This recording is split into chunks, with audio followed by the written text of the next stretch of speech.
BC రిజర్వేషన్లపై Telangana హైకోర్టులో విచారణ October 8కి వాయిదా పడింది. విచారణ సందర్భంగా ధర్మాసనం కీలక వ్యాఖ్యలు చేసింది. గవర్నర్ దగ్గర బిల్లు పెండింగ్లో ఉన్నప్పుడు జీవో ఇవ్వటం సరికాదన్న హైకోర్టు అవసరమైతే స్థానిక ఎన్నికలను వాయిదా వేయాలని తెలిపింది. నోటిఫికేషన్ ఎప్పుడు ఇస్తారని ధర్మాసనం అడగగా ప్రశ్నకు ఏ క్షణంలోనైనా నోటిఫికేషన్ ఇస్తామని ఈసీ వివరణ ఇచ్చింది. అయితే నోటిఫికేషన్ వచ్చినా విచారిస్తామన్న హైకోర్టు తదుపరి విచారణ అక్టోబర్ 8కి వాయిదా వేసింది.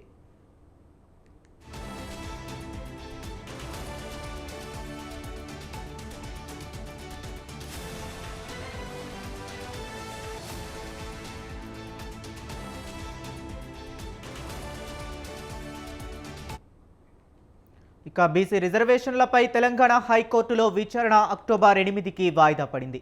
విచారణ సందర్భంగా ధర్మాసనం కీలక వ్యాఖ్యలు చేసింది. గవర్నర్ దగ్గర బిల్లు పెండింగ్లో ఉన్నప్పుడు జీవో ఇవ్వటం సరికాదన్న హైకోర్టు అవసరమైతే స్థానిక ఎన్నికలకు వాయిదా వేయాలని తెలిపింది. ఇక ఇదే అంశం గురించి మరింత సమాచారాన్ని మా ప్రతినిధి ఉషా ఫోన్ లైన్లో అందిస్తారు. ఉషా, చెప్పండి. హరీష్, బీసీ రిజర్వేషన్ అంశం తెలంగాణ హైకోర్టు మెట్లు తాకింది. ఈ అంశానికి సంబంధించి పిటిషనర్లు ముగ్గురు అలాగే ఏజీ నలుగురి వాదనలు విన్నటువంటి హైకోర్టు ధర్మాసనం అక్టోబర్ 8వ తారీఖు వాయిదా వేస్తూ అయితే కాసేపటి క్రితమే తీర్పునైతే ఇచ్చింది. మొత్తం మీద చూసుకున్నట్టయితే హౌస్ మోషన్ పిటిషన్ ఏదైతే శని ఆదివారాలు హైకోర్టు సెలవు దినాలు కాబట్టి శని ఆదివారాలకు సంబంధించి హౌస్ మోషన్ పిటిషన్ అయితే దాఖలు చేసుకున్నారు పిటిషనర్స్.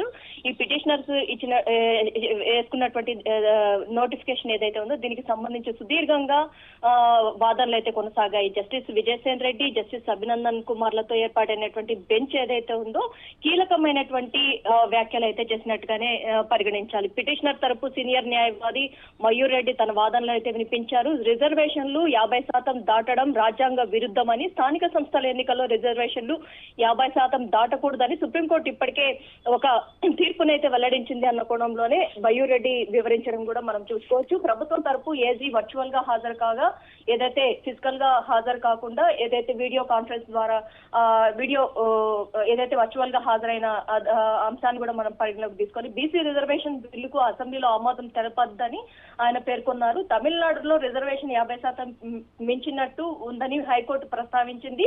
బీసీ బిల్లు గవర్నర్ దగ్గరికి ఎప్పుడు వెళ్ళిందంటూ ధర్మాసనం ప్రశ్నించగా గవర్నర్ దగ్గరకు బిల్లు వెళ్లి 4 రోజులు దాటిందని ఏజీ సమాధానం ఇచ్చారు. గవర్నర్ దగ్గర బిల్లు పెండింగ్ లో ఉన్నప్పుడు జీవో ఎలా ఇస్తారు, అలాగే రిజర్వేషన్ పెంచుతూ జీవో ఎలా ఇస్తారు అంటూ హైకోర్టు ప్రశ్నించింది. మేం జోక్యం చేసుకోవద్దంటే ఎన్నికలు వెళ్లమని హామీ ఇవ్వండి అనే కోణంలో కూడా చెప్పుకుంటూ వచ్చింది. 10 రోజుల వరకు ఎన్నికల ప్రక్రియ మొదలు పెట్టవద్దని హామీ కూడా ఇవ్వాలని ధర్మాసనం ప్రభుత్వం ఆలోచన ఏంటో చెప్పాలని ప్రభుత్వాన్ని సూచించినట్టుగా అయితే తెలుస్తుంది. ఎన్నికల నోటిఫికేషన్ వచ్చిన తర్వాత నోటిఫికేషన్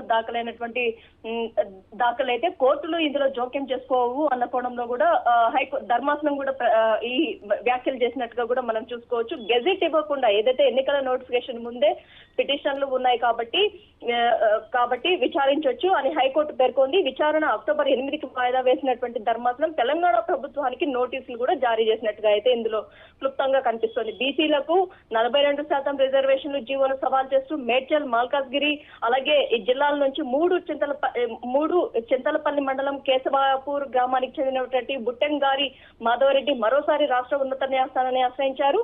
3 రోజుల క్రితమే రిజర్వేషన్లపై ఆయన పిటిషన్ దాఖలు చేసిన విషయం కూడా తెలిసిందే. అయితే మీడియాలో వచ్చిన కథనాల ఆధారంగా పిటిషన్ ఎలా వేశారంటూ హైకోర్టు పిటిషనర్ ఎవరైతే ఉన్నారో పిటిషనర్ కొట్టివేయడం కూడా జరిగింది. ఈ క్రమంలో బీసీలకు రిజర్వేషన్లు పెంచుతూ శుక్రవారం సాయంత్రం ఏదైతే నిన్న ఇదే సమయానికి జీవో పాస్ ఆన్ చేసింది.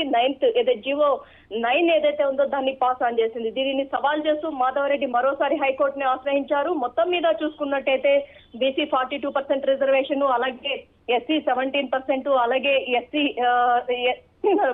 మొత్తం చూసుకున్నట్టయితే తెలంగాణ రాష్ట్రంలో అమలవుతున్నటువంటి 69 బీసీ రిజర్వేషన్ ఏదైతే ఉందో దాన్ని తూచా తప్పకుండా తెలంగాణలో కూడా ఆచరించాలి అన్న కోణంలోనే రేవంత్ సర్కార్ తీసుకొచ్చినటువంటి బీసీ 42% రిజర్వేషన్ అంశం స్థానిక సంస్థల ఎన్నికలకు సెప్టెంబర్ 30 తేదీలోపు కూడా కంప్లీట్ చేయాలి అన్న కోణంలోనే హైకోర్టు ఏదైతే జూలై మాసంలో ఇచ్చినటువంటి డెడ్ లైన్ ఏదైతే ఉందో సెప్టెంబర్ 30వ తేదీలోపు కూడా కాంగ్రెస్ సర్కారు స్థానిక సంస్థల ఎన్నికలకు సంబంధించినటువంటి నోటిఫికేషన్ కానీ ఎన్నికల ప్రక్రియకు సంబంధించి కానీ ఒక సమాచారం అయితే ఇవ్వాలి అన్న కోణంలో ఇచ్చినటువంటి డెడ్ లైన్ ని ఈ విధంగా రాష్ట్ర ప్రభుత్వం ఏదైతే ఖచ్చితంగా ఎన్నికలకు వెళ్తున్నామో 42% రిజర్వేషన్ అంశాన్ని ముందుకు తీసుకొని వెళ్తూ అసెంబ్లీలో ఇప్పటికే ఏకగ్రీవంగా బిల్ కూడా పాస్ ఆన్ చేశామన్న కోణంలోనే ఈ వ్యాఖ్యలన్నింటినీ కూడా వ్యాఖ్యానించడం కూడా మనం చూసుకోవచ్చు. ఏజీ తరపు వ్యాఖ్యల్ని వినింది, అలాగే పిటిషనర్ తరపు ముగ్గురు పిటిషనర్ వాదనలు విన్నటువంటి ధర్మాసనం మొత్తం మీద పోస్ట్ పోన్ చేస్తూ ఏదైతే ఎన్నికల ప్రక్రియ మొత్తం కూడా మరో 10 రోజులు పోస్ట్ పోన్ చేసుకుని గవర్నర్ అనుమతి వచ్చిన తర్వాతే ఎన్నికలకు ముందుకు వెళ్ళాలి అన్న కోణంలో కూడా